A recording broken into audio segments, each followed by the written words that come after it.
உள்ளுணர்வு அவனுக்கு ஏற்படுறது தான். இப்படி இந்த கும்பகர்ணன் மாண்ட பிறகு கும்பகர்ணன் மாண்டுட்டான் அப்படிங்கிற விஷயத்தை ராவணன் இடத்துல சொல்கிறான். ராவணன் கேள்விப்பட்ட உடனேயே, ராட்சதாலாம் சொன்ன உடனேயே ராவணன் சொந்த சகோதரன் இல்லையா, அதனால் பூமியில் விழுந்து அழுது பிரலாபிக்கிறான், மூர்ச்சி ஆயிட்டான். அப்புறம் அங்கே பக்கத்தில் இருக்கிற முகத்தில் பன்னீர் தெளித்து அவனை எழுப்பி எல்லாம் அவனை எழுப்பினோன்னு அவனுக்கு இந்த சோகத்தினால ரொம்ப பேசுகிறான். நான் முதல்லையே நான் அவன் சொல்கிறத கேட்டிருக்கணும், நான் வழி தடுமாறி போயிட்டேன், அவன் புண்ணிய ஆத்மா, அதனால் உடனே போய் சேர்ந்துட்டான், நான் பாப ஆத்மா நான் அனுபவிச்சுட்டு இருக்கேன் அப்படின்னு பேசிகிட்டு இருக்கிற சமயத்தில் அவள் பிள்ளைகள் வரா. ராவணனுடையதான பிள்ளைகள் திசரன்னு ஒருத்தன், தேவாந்தகன்னு ஒருத்தன், நரகாந்தகன்னு ஒருத்தன், அதிகாயன்னு ஒருத்தன், 4 பேர் வரான். இந்திரஜித்து ஒரு பிள்ளை தான், 5 பிள்ளை அவனுக்கு. இவா 4 பேர் அவள் ராவணனை பார்த்து, நீங்கள் கவலைப்பட வேண்டாம், நாங்கள் இருக்கச்சே நீங்கள் ஏன் கவலைப்படுறேன், நாங்கள் யுத்தத்துக்கு கிளம்புறோம்னு 4 பேர் யுத்தத்துக்கு கிளம்புறா, ராமனோட யுத்தம் பண்ணணும்னு. அப்போ ராவணன் என்ன பண்ணுறான், அவள் கூட 4 துணையாக மகோதரன் மகாபார்ஸ்வன் அப்படிங்கிற 2 பேரையும் அமுச்சு வைக்கிறான். அவளையும் கூட யுத்தத்துக்கு கூட அமுச்சு வைக்கிறான். நராந்தகன் ஈட்டியால் பல வானரங்கள்லாம் அழிக்கிறான். வானரங்கள்லாம் மறுபடியும் மலையை பிடுங்கி எறியறது, கல்லை பிடுங்கி எறியறது, வீசுறது, அதெல்லாம் வானராள்லாம் பண்ணிகிட்டு இருக்கா. கடைசியில் அவளால் சமாளிக்க முடியல. அங்கதன் நரகாந்தகனோட சண்டை போடுறான். அந்த அங்கதனால் நரகாந்தகனான வதம் பண்ணப்படுறான், கொண்டுட்டாங்க. அதுக்கப்புறம் ஹனுமான் இவன் திரிசிரன்னு பேர், அவன் அந்த ராட்சசனை ஹனுமான் அவனையும் தேவாந்தகனையும் 2 பேரையும் ஹனுமான் வதம் பண்ணுறார்.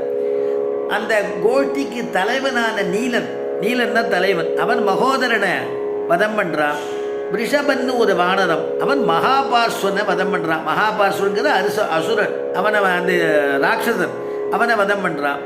யுத்தத்துக்கு வந்தவா எல்லாரையும் வதம் பண்ணியாச்சு. அதிகாயன் இவாளெல்லாம் பார்த்துட்டு அவன் யுத்தத்துக்கு அவன் இறங்குறான், அவன் யுத்தம் பண்ணுறான்.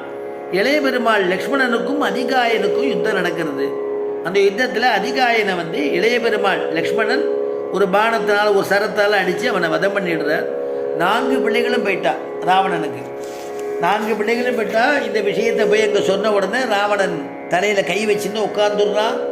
ஆகா, இப்படி ஒரு புத்திர சோகம் இல்லையோ, அதில் அப்படியே உட்காந்து என்ன பண்ணுறதுன்னு தெரியாமல் அவன் அந்த திக்கு முக்காடின்னு இருக்கான்.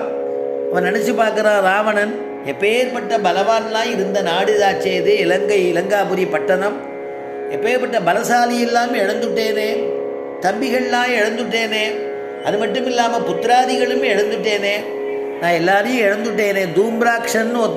தூம்ராக்ஷன் போயிட்டான். அகம்பனன், பிரகஸ்தன், மகோதரன், மகாபார்ஸ்வன், திரிசிரன், தேவதாந்தகன், தேவதாந்தகன்லாம் புள்ள, நரகாந்தகன், அதிகாயன், இவெல்லாம் புள்ள, மந்திரிகள் எல்லாரையும் இழந்துட்டேனே அப்படின்னு துக்கம் பண்ணுறான், துக்கம் அடையிறான். எவ்வளவு ஆற்றலுடையவர்கள் இவாள்லாம், எவ்வளவு வீரம், இவாள் வீரத்துக்கு சமமாகாது, அப்படிப்பட்டவா இவாள்லாம் இழந்துட்டேனே.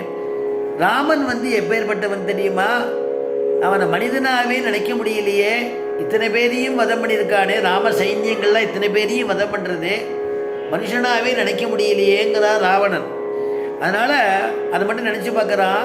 இந்திரஜித்து பிரயோகித்ததான நாகபாசத்திலேருந்தே தப்பிச்சு வந்துட்டாளேவா, அதுலேருந்து யாரும் தப்பிக்க முடியாது, அந்த நாகபாசத்திலையும் தப்பிச்சு வந்துட்டானே அப்படின்னு நினச்சி ஒரு க்ஷணம் அவன் பரதேவதை, பரமாத்மா அப்படிங்கிற ஞாபகம் வருதான் ராவணனுக்கு. யஸ்ய விக்ரமமாசாத்ய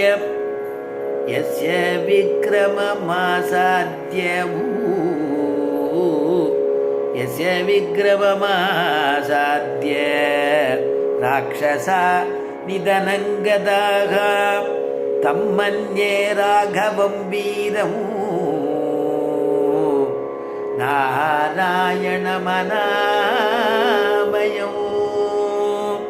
யஸ்ய விக்ரமமாசாத்ய, எப்பேற்பட்டவன் தெரியுமா, மனிதனாவே நினைக்க முடியலையா, அவன் அடிக்கிற அடி ஒன்றும் பயங்கரமாக இருக்கே, அப்படி யுத்தம் பண்ணுறானே, விக்ரமம் நிறைய சாமர்த்தியம் உடையவனா தெரியுதானே. ராட்சசாநிதனங்கதா, எவருடையதான பராக்கிரமத்தால் ராட்சசர்கள்லாம் அழிச்சார்களோ, இழந்துட்டோமோ, அந்த இழக்க வச்சது ராமபிரான் தானே. அந்த ராமபிரானை நான்